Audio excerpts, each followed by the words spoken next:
Jadi dulu tuh pernah punya mantan toksik banget. Menurut Mas Irfan sendiri tuh hal toksik cowok itu ke cewek kayak gimana sih? Aduh, masalahnya saya itu selalu sayang ya. Pernah itu saya sampai di Oh, dia ini juga apa namanya? Seorang yang berseragam. bukan. Oh my god.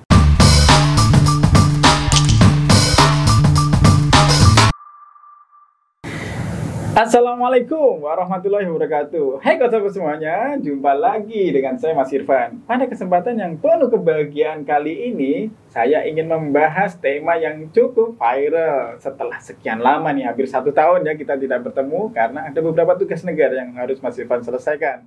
Akan tetapi di penghujung tahun 2021 ini, saya kembali lagi hadir bersama Anda untuk memberikan berbagai macam tips menarik yang insya Allah akan menambah hal positif bagi Anda semuanya. Nah, pada kesempatan yang penuh kebahagiaan kali ini, saya sudah mengundang nih salah satu bintang tamu yang cocok dengan tema kita, yaitu tentang toxic. Wah, apa itu? Nah, coba kita berkenalan dulu dengan Mbak Dea Hadid. Halo Mbak Dea. Halo. Sapa dulu dong. Halo. Itu ya, sapaannya model. Halo. Biasanya kan gini-gini tangannya. Oke, Mbak Dea, apa kabar? Baik sekali. Oke. Kemarin barusan kontes apa ya di Surabaya kemarin tuh? Sri Kandi. Sri Kandi, Jawa Timur. Jawa Timur. Jawa Timur. Terus kemudian dapat nomor berapa kemarin? Nomor apa nih? Nomor urut sama nomor manggung gitu. Nomor urut 12. Nomor urut 12. Terus kemudian sudah sampai di tahap apa? Tahap finalis sih. Finalis. Oh, semifinalis. Semifinal. Bukan grand final, Deng. Grand final. Yang Iya. benar yang mana tuh? Yang grand final, Yang tapi grand final. gugur waktu grand final. Oke. Jadi dapat kategori finalis. Finalis Sri Kandi Jawa Timur. Iya. Luar biasa sekali, masih usia muda, belia sudah menjadi finalis Sri Kandi Jawa Timur. Pemenangnya dari mana sih kemarin? Pemenangnya kemarin dari Bojonegoro. Berarti next kita harus menang dong. Iya, insya Allah saya usahakan. Jadi Kediri patut berbangga nih karena juga punya finalis Sri Kandi Jawa Timur. Luar biasa. Padahal itu kompetitornya kan luar biasa semua ya. Iya banget, banyak orang yang paling hebat. berat, yang paling berat Yang paling berat apanya? kompetitormu Dari Batu. dari Batu. Dia pernah menang sebelumnya? Kurang tahu, kurang deket soalnya sama dia. Tapi dilihat dari mana ya kok tiba-tiba langsung menyimpulkan itu paling berat itu? Dari cara dia jalan, cara dia presentasi, interview, cara penyampaian. Ya memang berat kan, apalagi asal Iya. kotanya dari Batu juga kan. Oke. Mbak Dea, nama lengkapnya sih Dea Hadid ya? Iya. Dea Hadid. Apa hubungannya dengan Gigi Hadid itu? Adik kakak. Oh, serius tuh? Enggak. Nama Hadid itu karena kan fans banget sama Gigi Hadid. Oke. Pengen banget jadi kayak Gigi Hadid. Makanya diganti Dea Hadid. Kan katanya nama itu adalah sebuah doa. Oh, Mungkin bisa luar biasa. menyusul Gigi Hadid. Amin. Jadi fans beratnya Gigi Hadid. Seberapa berat tuh? Fans banget sih. Fans. Apa yang dia suka dari Gigi? Passionnya. Oke, sudah linear ya dengan yang sekarang dia lakukan. Sudah berapa lama sih Dek ikut ini apa event-event kayak gini? Masih baru 2 tahunan sih, Mas. 2 tahun. Sudah berapa event yang sudah diikutin? Banyak banget. 2 tahun sudah banyak event ya. Saya lihat juga memang sering kali keluar kota gitu ya. Iya. Kan saya lihat dari story juga itu.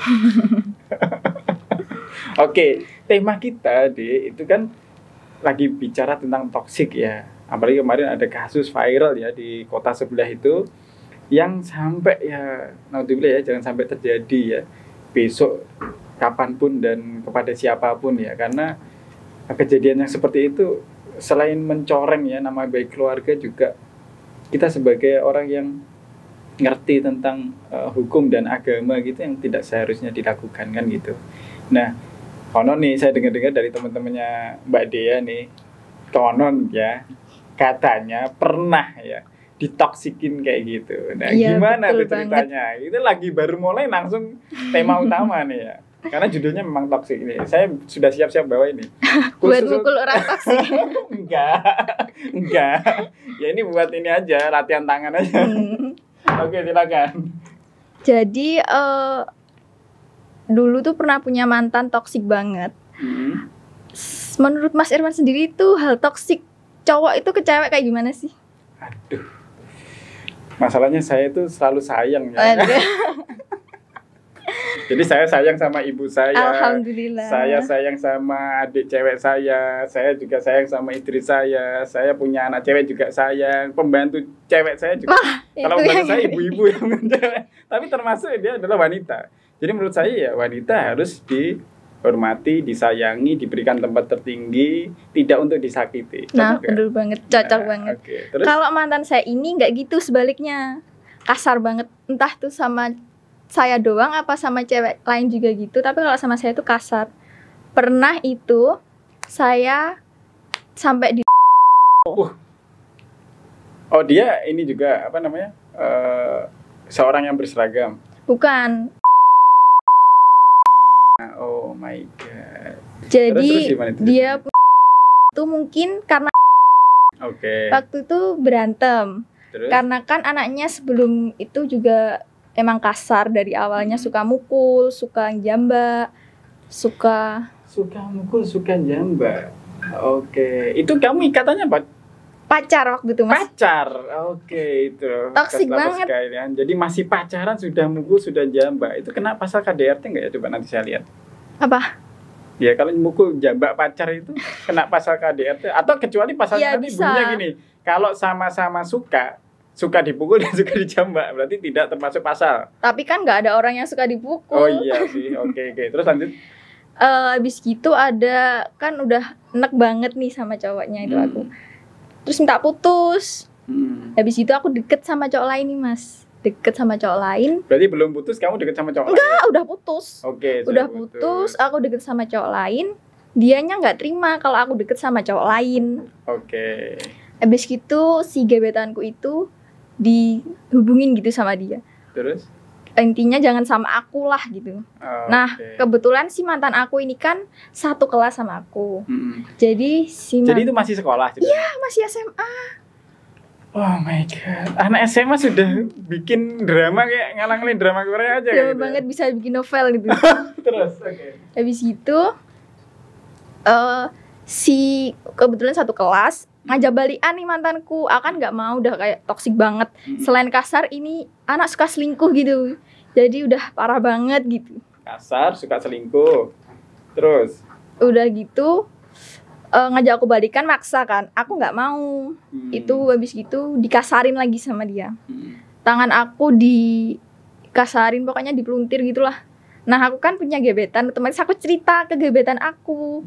Si gebetan aku tuh nggak terima. Habis gitu si mantan aku kebetulan ngehubungin, kok kamu deket sama si Dea sih gini. Terus si gebetan aku protes gitu, kok kamu ngasarin Dea, kenapa gitu. Nah si mantan aku tuh bilang gini, lah kamu gak terima Yorini ayo ngajak duel gitu. Nah si gebetan aku tuh mau, sayangnya kayak dia ngelindungin aku mungkin atau gimana ya niatnya, mau datang ke rumahnya. Nah aku kan sebagai cewek panik tau, wah ini nanti ada duel pertengkaran heboh. Terus aku akhirnya ngikut sama gebetan aku bilang aku ikut ke sana, aku berangkat dulu. Nah karena posisi rumah aku sama si mantan aku deket, jadi yang sampai aku dulu. Habis itu dari sana tuh dia tuh maksa banget ngajak balikan. Dia kepalanya tuh dibentur-benturin ke tembok gitu, mungkin biar aku kasihan gitu. Habis itu mau terus karena mengambil empati kamu gitu mungkin habis itu kan tetap nggak mau karena udah enek banget sama ini bocah. Habis gitu dia itu masuk ke rumah, keluar tuh bawa batu ake hijau gitu. Bilang gini, lah kamu gak gelem tak pelet, ngancam ngepelet gitu. Berarti terus habis gitu aku bilang gini, ya udah pelet aja nggak apa-apa, aku percaya sama Tuhan. Dia nangis, habis gitu nangis lama, tiba-tiba berhenti, masuk rumah lagi. Tuh masuk rumah lama gitu, entah nggak tahu cari apa. Keluar dengin ke aku. Nah kan panik, nggak pernah lihat kayak Ada nih kejadian waktu aku dulu. Abis gitu dia aku tuh bodohnya nggak keluar cari bantuan atau keluar lari kemana. Aku malah masuk rumah, masuk ke dalam kamarnya. Itu mau nutup pintu gitu loh. Tapi kamarnya tuh nggak bisa dikunci, ditutup, atau entah mungkin bisa, tapi saking paniknya aku nggak bisa ngunci. Jadi dorong-dorongan pintu, tapi aku kalah, kan cewek sama cowok. Jadi aku kalah, terus pintunya kebuka, diarahin ke aku. Aku panik banget itu. Terus Badan getar, abis itu dia bilang gini, berdiri sekarang ke ruang tamu, bilang gitu. berarti sudah ada intimidasi ya? Ya. Terus Habis itu kan aku takut banget, akhirnya ya aku ngikutin apa katanya. Aku ke ruang tamu, terus dia bilang, duduk sekarang, telepon si gebetan kamu, bilang kalau kamu udah balikan sama aku, gak usah kesini. Karena aku takut banget, ya udah aku ngakuin apa yang dia bilang. Aku telepon si gebetan aku, bilang, kamu gak usah kesini, aku udah balikan. Si gebetan aku juga mastiin, loh kenapa, kamu gak apa-apa ta? Gak apa-apa, aku bilang gitu, gak usah kesini udah. Si gebetan aku bilang, kalau ada apa-apa bilang ya. Iya, gak usah kesini. Abis itu selesai, telepon mati. Ini nih karena anak toksik, apa dia juga bipolar? Anak toksik mesti rata-rata mungkin bipolar. Dia bilang gini ke aku, Mas, meluk aku terus bilang, kamu mau gak tak gojekin martabak? jadi secepat itu ya psikologinya berubah? Iya, berubah banget. Oh my god. Itu anak sekolah sudah kayak gitu ya? Parah banget. Oke, ya itu kan masa lalu ya. Jadi bagi kalian, Coach Lava sekalian, itu sepenggal ceritanya Mbak Dea tadi itu mungkin juga Anda semua pernah mengalami, mungkin dengan versi yang lain. Akan tetapi pada intinya kalau sudah ada tanda-tanda kasar, kekerasan ya, intimidasi dan sebagainya, sebaiknya gimana Mbak Dea? Langsung aja ditinggal, Kak. Cowok toksik itu biasanya manipulatif. Kayak kasar gitu, nanti minta maaf, aku salah banget itu, kayak ya udah nggak usah dimaafin, langsung aja ditinggal. Nanti jadi kebiasaan kalau si ceweknya maafin, dia nanti kasar lagi, minta maaf lagi. Sama kayak cowok selingkuh, minta maaf, dimaafin, selingkuh lagi. Itu kan suatu penyakit gitu loh, Mas. Wah, kamu pernah diselingkuhin? Ih, sering banget. Kasar, selingkuh. Ya Allah. Ya kita doakan lah, setelah ini kan sudah punya pengalaman buruk di masa lalu. Nah, berarti kita sekarang berbicara tentang hal yang kita rencanakan yang lebih baik di masa depan. Kan sudah punya sebuah hobi baru nih ya, ada passion baru di bidang modeling. Nah, kira-kira apa nih rencananya dia ke depan? Rencana saya ke depan itu mau investasi. Gimana tuh investasi kalau sudah punya banyak penghasilan dari modeling ini?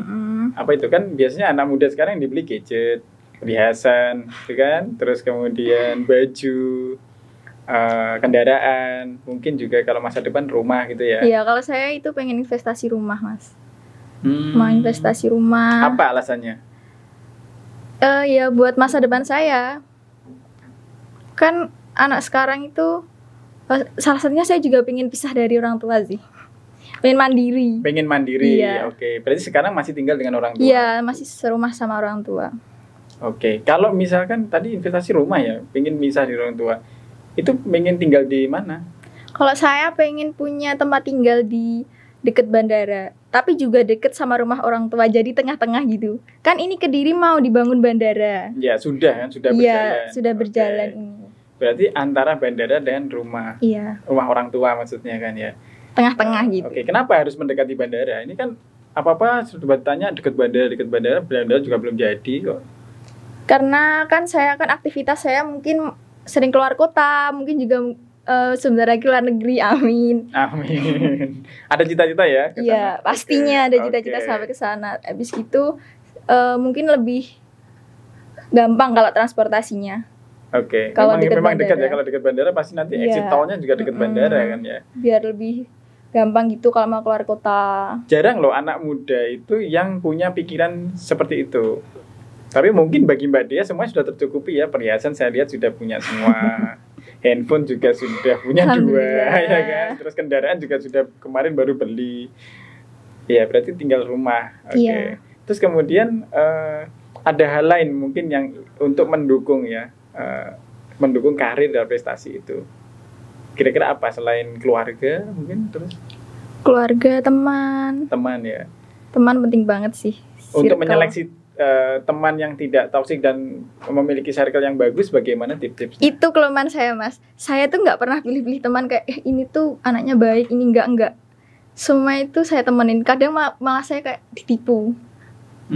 Si dianya kayak ngejelilin saya, tapi saya biasa aja gitu. Kelemahan saya nggak bisa milih temen. Semua saya gumpulin gitu sih. Oke, jadi dengan segala pengalaman buruk masa lalu itu juga ternyata belum langsung bisa mengubah karakter kamu yang baik dengan siapapun kayak tadi ya. Oke, tapi khusus untuk cowok pilihan di masa depan pasti ada notis kan di situ ya? Ada, Iya. ada. Kriteria sekarang cowok idaman. Kamu masih jomblo kan sekarang? Iya jomblo, udah setahun jomblo. Sudah setahun jomblo kata sekalian. Oke, mungkin Anda pengen punya tips dan saran untuk Mbak Dea atau kemudian masukan juga untuk coach lovers yang lain yang ada di rumah. Silahkan ditulis di kolom komentar di bawah ini. Jangan lupa like, subscribe, serta follow Instagram saya di bukancoach.id. Nah, Mbak Dea bisa dijelaskan tadi tipsnya kira-kira untuk memilih cowok yang tidak toksik ya untuk teman masa depan. Tips memilih cowok yang tidak toksik itu yang penting bisa menghargai kita. Kalau ganteng, kaya itu mah bonus. Yang penting menghargai kita dulu. Itu sih yang utama. Yang bisa menghargai wanita. Cowok yang bisa menghargai wanita. Syaratnya gampang banget nih ya. Customer sekalian yang ada di rumah. Ini sudah ada Mbak Dea ya yang sudah punya karir di bidang modeling. Siapa tahu Anda ada chemistry di sana. Silahkan nih ya. Apalagi cita-citanya sudah mau beli rumah nih. Kapan rencananya? Insya Allah secepatnya, Mas. Doain aja. Secepatnya, luar biasa. Rumah sudah ada, kendaraan sudah ada. Rumah sudah siap ya, mau dibeli. Kendaraan sudah ada. Perhiasan nggak perlu beli lagi. Nggak perlu beli. Kalau model pasti baju, aksesoris ya. Kalau sudah baju komplit, ya. itu nggak pernah beli sih, dapat sponsor alhamdulillah. Sponsor luar biasa. Ini masih muda loh ya. Under 20 loh ini. Sudah dapat sponsor. Duh, Mas Irfan aja ini cari sponsor ada hampir 1 tahun kan ya. Ini podcast gitu. Sponsornya masih segitu. Luar biasa sekali. Nanti kita di luar sini ngobrol-ngobrol ya tentang bagaimana cara mendapatkan sponsor. Siap. Baik, teman-teman sekalian, kita pengen denger nih kata-kata mutiara dari Mbak Dea Hadid agar menjadi oleh-oleh di kesempatan yang berbahagia kali ini. Silakan. Kata-kata dari saya, jangan jadikan patah hati kalian menjadi suatu keterpurukan. Jadikan patah hati kalian menjadi perkembangan sesuatu di masa depan. Pokoknya kembangin diri kalian aja, buktiin ke semua orang, apalagi ke mantan, kalau kalian tuh bisa berkembang, bisa lebih pokoknya. Oke, saya sepakat dengan Mbak Dea. Baik, jika ada pasangan Anda yang toksik, segera tulis di kolom komentar di bawah ini dan akan kita eksekusi bersama-sama. Ya, kita berikan saran ya agar nanti tidak menjadi toksik di masa yang akan datang. Sama buat teman-teman yang punya cerita toksik mungkin bisa diceritain di kolom komentar kayak gimana sih. Kalau misalkan cerita langsung ke Mbak Dea boleh dong? Boleh banget. Langsung aja DM ke Instagram. Apa? Dea Hadid _Dea Hadid _Dea Hadid DEA HADID. Langsung dibalas Mbak Dea langsung ya, bukan adminnya ya. Oke. Langsung saya yang balas kalau ketoksikan. Oke, terima kasih kedatangannya Mbak Dea. Semoga bisa menambah wawasan dan ilmu bagi kaum milenial semua yang ada di sana. Baik, sahabat sekalian, jangan lupa sekali lagi tekan tombol subscribe, follow, serta komen di bawah ini untuk berbagi dan sharing lebih banyak lagi tentang apa itu toksik dan cara untuk mencegahnya. Sekian dari saya Mas Irfan dan saya Dea. Assalamualaikum warahmatullahi wabarakatuh dan sampai jumpa.